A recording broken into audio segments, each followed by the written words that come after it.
আল্লাহ রাব্বুল আলামিন বললেন, এক নাম্বার অদৃশ্যের উপরে ঈমান আনতে হবে।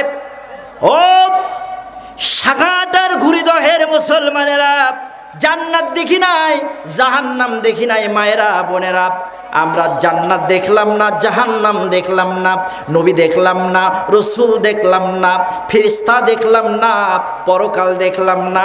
তারপরও পরকালের আশায় রাত গভীর পর্যন্ত আল্লাহর কোরআনের কথা শুনি।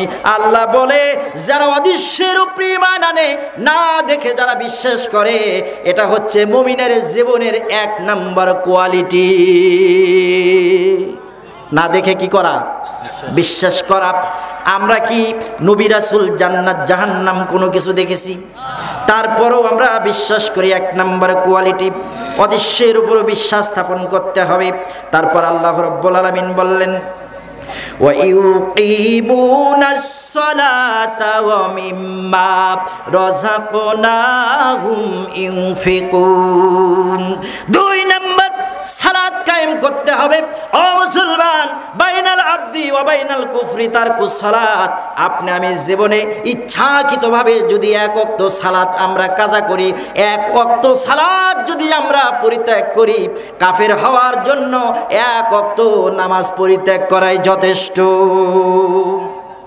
তাহলে নামাজ পড়ার দরকার আছে না নাই? কয় নামাজের মতন নামাজ পড়লেই, একবার পড়লেই হয় হু আল্লাহ হু, বলে কি বলে না? কয় পানির ভিতর চললে বাতি, যেই বাতি আর নেবে না, খাজা বাবার মুরিদ হলে নামাজ পড়া লাগে না। আছে না নাই? এই ভণ্ডরা আছে না?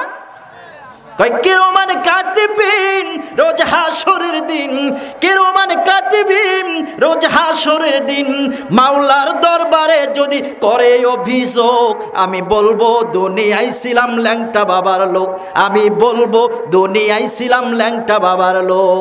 আমি বলি গানটা তো